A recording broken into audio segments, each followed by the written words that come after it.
എല്ലാ പ്രിയപ്പെട്ടവർക്കും ക്രിസ്തുയേശുവിൻ്റെ മഹത്വമുള്ള നാമത്തിൽ പ്രഭാത വന്ദനം അറിയിക്കട്ടെ.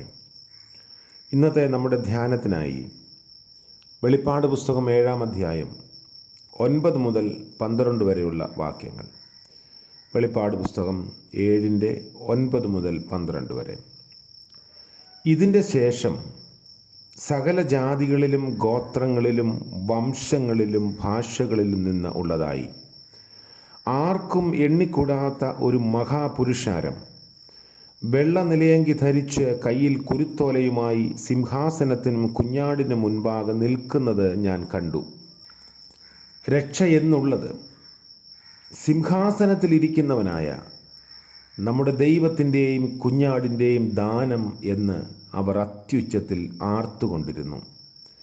സകല ദൂതന്മാരും സിംഹാസനത്തിൻ്റെയും മൂപ്പന്മാരുടെയും 4 ജീവികളുടെയും ചുറ്റും നിന്ന് സിംഹാസനത്തിന് മുൻപിൽ കവിണ് വീണു, ആമേൻ, നമ്മുടെ ദൈവത്തിന് എന്നേക്കും സ്തുതിയും മഹത്വവും ജ്ഞാനവും സ്തോത്രവും ബഹുമാനവും ശക്തിയും ബലവും ആമേൻ എന്ന് പറഞ്ഞ് ദൈവത്തെ നമസ്കരിച്ചു.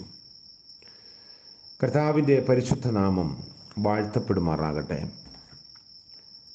വളരെ അർത്ഥവത്തായ ഒരു ആത്യന്തിക സ്വർഗീയ യാഥാർത്ഥ്യത്തെയാണ് യോഹന്നാൻ ദർശിച്ച് നമുക്ക് നൽകുന്നത്. എല്ലാ ഗോത്രത്തിലും ഭാഷകളിലും വംശങ്ങളിലും ഉള്ളവർക്ക് ദൈവം തമ്പുരാൻ നൽകുന്ന ഒരു ഫലം എങ്കിൽ ഒരു റിവാർഡ് എന്ന് പറയുന്നത് എന്താണ്, അതെന്തായിരിക്കും എന്നതിനെക്കുറിച്ച് വ്യക്തമായി യോഹന്നാൻ പഠിപ്പിക്കാൻ ശ്രമിക്കുകയാണ്.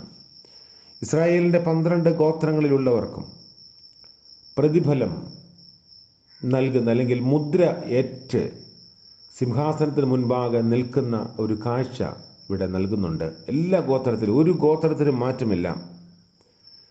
ലേവി ഗോത്രത്തെ പഴയ നിയമത്തിൽ നമ്മൾ വായിക്കുമ്പോൾ ഈ ഭൂമിയിൽ, അതായത് കനാൻ നാട്ടിൽ പ്രവേശിച്ചു കഴിയുമ്പോൾ ലേവി ഗോത്രത്തിന് മാത്രം അവകാശമൊന്നുമില്ല. ഒരു തരി മണ്ണിൻ്റെ പോലും അവകാശം ലഭിക്കാത്ത ഗോത്രമായിരുന്നു ലേവി ഗോത്രം. പുരോഹിത ശുശ്രൂഷയ്ക്ക് വേണ്ടി വിളിക്കപ്പെട്ട ഗോത്രം. അവർക്ക് മണ്ണിൻ്റെ അവകാശം ഉണ്ടായിരുന്നില്ല. എന്നാൽ ഈ ഭാഗം നമ്മളെ പഠിപ്പിക്കുന്നു. കഴിഞ്ഞ ദിവസം നമ്മൾ വായിച്ചതാണ്. ലേവി ഗോത്രത്തിൽ 12,000. 7-ാമത്തെ വാക്യം. അവകാശം, സ്വർഗീയമായ അവകാശം ദൈവം തമ്പുരാൻ ആർക്കും നിഷേധിക്കുന്നില്ല, വിട്ടുകളയുന്നില്ല. അതൊരു വലിയ വാസ്തവമാണ്. അതുകൊണ്ട് തന്നെ എല്ലാവർക്കും, ആരെയും മാറ്റി നിർത്താതെ, വ്യത്യാസങ്ങൾ കൂടാതെ എല്ലാവർക്കും തങ്ങളുടെ അവകാശം നൽകുന്ന ഒരു ദൈവം തമ്പുരാൻ്റെ ഒരു ചിത്രം യോഹന്നാൻ നമുക്ക് നൽകുന്നു. രക്തസാക്ഷികളുടെ മഹത്വത്തിലേക്ക് പ്രവേശിക്കുന്ന ഭാഗമാണ് ഇന്ന് വായിച്ചത്. രക്തസാക്ഷികളുടെ ഭാഗ്യാവസ്ഥയെക്കുറിച്ചുള്ള ദർശനം ഇവിടെ ആരംഭിക്കുകയാണ്. ദാർശനികനായ യോഹന്നാൻ ചരിത്രഗതിയെ വീക്ഷിക്കുമ്പോൾ പരിശോധനയുടെയും ഭീകരതയുടെയും കാലങ്ങളിൽ കൂടി വിശ്വാസികൾ കടന്നു പോകേണ്ടി വരുമെന്ന് ദർശിക്കുന്നു. ഒഴിഞ്ഞു മാറാൻ സാധ്യമല്ല. നമുക്കാവശ്യം സഹിഷ്ണുതയാണ്. അല്പകാലത്തെ കഷ്ടമേ ഉള്ളൂ. വരുവാനുള്ള മഹത്വപ്രത്യാശയാൽ ഇപ്പോഴത്തെ കഷ്ടതയെ സന്തോഷത്തോടെ സഹിക്കാൻ വിശുദ്ധന്മാർക്ക് കഴിയും. ദൈവം തൻ്റെ വ്രതന്മാർക്ക് തക്ക പ്രതിഫലം നൽകും. അത് നിശ്ചയമാണ്. എണ്ണിക്കൂടാത്ത രക്തസാക്ഷികളുടെ വലിയ സമൂഹം ആകാശത്തിലെ നക്ഷത്രങ്ങൾ പോലെയും കടൽപ്പുറത്തെ മണൽ പോലെയും അബ്രഹാമിൻ്റെ സന്തതികളായിത്തീരുമെന്നുള്ള വാഗ്ദാനത്തെ അനുസ്മരിപ്പിക്കുന്നു. സാക്ഷാൽ അബ്രഹാമിൻ്റെ സന്തതി, സാക്ഷാൽ ഇസ്രായേലിലായ പുതിയ നിയമ സഭയായി ഇവിടെ ചിത്രീകരിക്കപ്പെടുന്നു.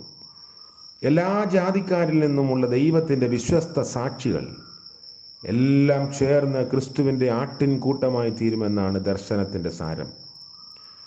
ദൈവത്തിൻ്റെയും കുഞ്ഞാടിൻ്റെയും മുൻപിൽ വിശ്വാസികൾ ജയാളികളായി ഒരുമിച്ച് കൂടുന്നു. വെള്ള അങ്കി എന്ന് പറയുന്നത് വിജയത്തെ കാണിക്കുന്നതാണ്.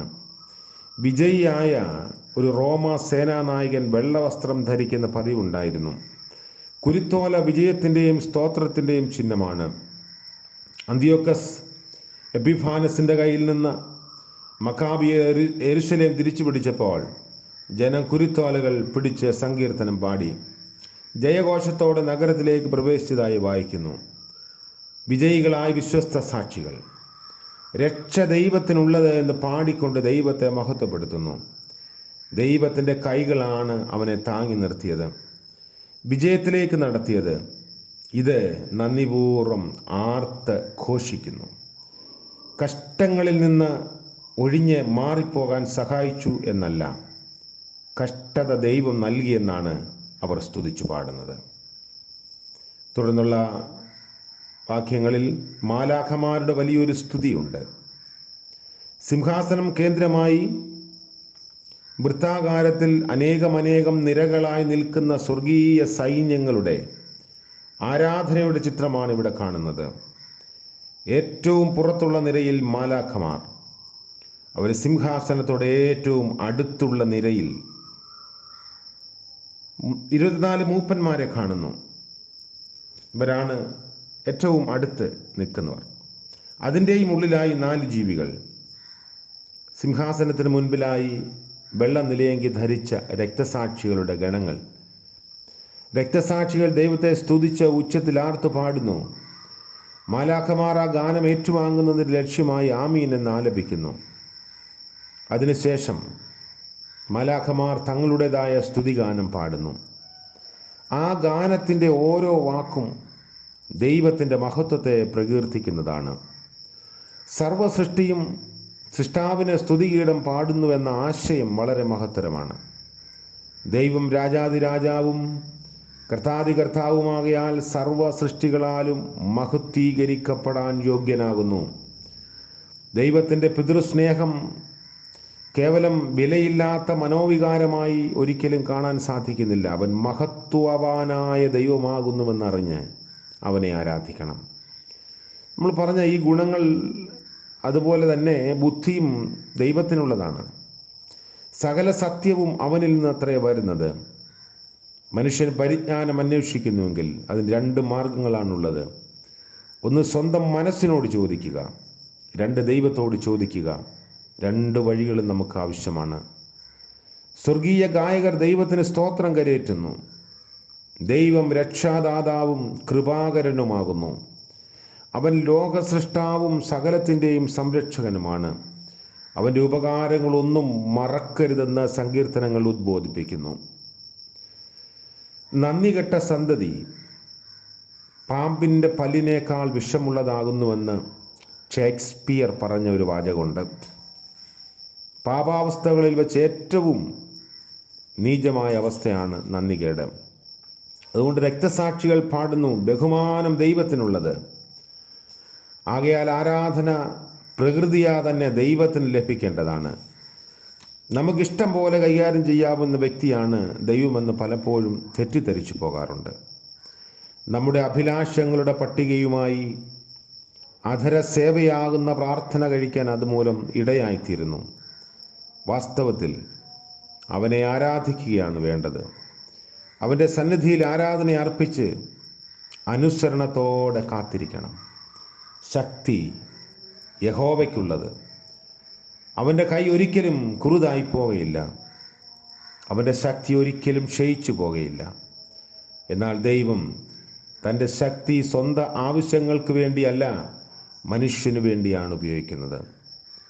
ചരിത്രത്തിൽ തിരുഹിതം നിറവേറണമെന്ന് നാം പ്രാർത്ഥിക്കുന്നു. ആത്യന്തികമായത് നിറവേറുമെന്ന് നാം വിശ്വസിക്കുകയും ചെയ്യുന്നു. ബലം ദൈവത്തിനുള്ളത്. ജീവിതായോധനത്തിന് ആവശ്യമായ ബലമാണ് മനുഷ്യനാവശ്യം. എന്നാൽ ഈ ബലത്തിൻ്റെ വറ്റിപ്പോകാത്ത ഉറവിടം ദൈവം മാത്രമാണ്. കർത്താവിൻ്റെ ബലത്താൽ ഞാൻ മുൻപോട്ട് പോകുമെന്ന് മാത്രമേ നമുക്ക് പറയാൻ സാധിക്കുകയുള്ളൂ. ഇങ്ങനെ മഹത്തായൊരു ധ്യാനത്തിന് മതിയായ ആശയങ്ങൾ മാലാഖമാരുടെ സ്തുതിഗാനത്തിൽ അടങ്ങിയിരിക്കുന്നു. നമുക്ക് എത്രമാത്രം പോസിറ്റീവ് എനർജി നൽകുന്ന വേദഭാഗമാണിത്. എത്ര തവണ വായിച്ചാലും നമുക്കതിൻ്റെ ആഴത്തിലേക്ക് പൂർണ്ണമായും പ്രവേശിക്കാനാവുന്നില്ലല്ലോ. അതുകൊണ്ട് നമുക്ക് ലഭിച്ചിരിക്കുന്ന നിത്യതയെക്കുറിച്ചുള്ള ഉറപ്പ്, നിത്യത കണ്ടുകൊണ്ട് പാടുന്ന അതിൻ്റെ ഒരു സാക്ഷ്യത്തിൻ്റെ ഉണർത്തുപാട്ട് നമ്മെ കൂടുതൽ ബലപ്പെടുത്തട്ടെ എന്ന് പ്രാർത്ഥിക്കാം. ഇന്നത്തെ പകൽക്കാല ജീവിതത്തിൻ്റെ അനുഗ്രഹത്തിനായി നമുക്ക് പ്രാർത്ഥിക്കാം. കാരുണ്യവാനായ വാഴ്ത്തപ്പെട്ട ദൈവമേ, സ്വർഗീയ പരമപിതാവേ, മനോഹരമായ മറ്റൊരു പ്രഭാതം കൂടെ ദാനമായ അടിയങ്ങൾക്ക് നൽകിയല്ലോ. നന്ദി നിറഞ്ഞ ഹൃദയത്തോടെ സ്തോത്രം. ഒരു ആഴ്ചയുടെ അവസാന ദിനത്തിലേക്ക് പ്രവേശിപ്പാൻ സഹായിക്കുന്നു. കഴിഞ്ഞ ഒരാഴ്ചയിൽ ലഭിച്ച അനുഗ്രഹങ്ങളെ നന്ദിയോടെ ഞങ്ങൾ ഓർക്കുന്നു. ഞങ്ങളുടെ വിശ്വാസത്തെ കൂടുതൽ ബലപ്പെടുത്തുവാൻ മറ്റൊരു പ്രഭാതം കൂടെ നൽകിയല്ലോ. ഇന്നത്തെ പകൽക്കാല ജീവിതത്തിന് കർത്താവിൻ്റെ മാറ്റമില്ലാത്ത കരുണ ഞങ്ങൾക്ക് നൽകണമേ. പ്രഭാതം മുതൽ പ്രദോഷം വരെ അവിടുന്ന് ആലോചകനായി കൂടെ ഇരിക്കണമേ. ദൈവഹിതത്തിന് വിരുദ്ധമായതൊന്നും ചിന്തിക്കാതെയും പ്രവർത്തിക്കാതെയും ഇരിപ്പാനുള്ള കൃപ ഞങ്ങൾക്ക് നൽകണമേ. ഇന്ന് ജന്മദിനം ആഘോഷിക്കുന്ന പ്രിയപ്പെട്ടവർ, വിവാഹവാർഷികം ആഘോഷിക്കുന്നവർ എല്ലാവരെയും ഓർത്ത് സ്തോത്രം. കഴിഞ്ഞ കാലങ്ങളിൽ നടത്തിയ ദൈവകൃപയെ ധ്യാനിച്ച് പുതിയ വർഷത്തിൽ ബലത്തോടെ പ്രവേശിപ്പാൻ, സന്തോഷത്തോടെ ജീവിപ്പാൻ കർത്താവ് സഹായിക്കണം. യേശു മശീഹ മൂലം ഞങ്ങളുടെ പ്രാർത്ഥന ദയവോടെ കേൾക്കുമാറാകണമേ.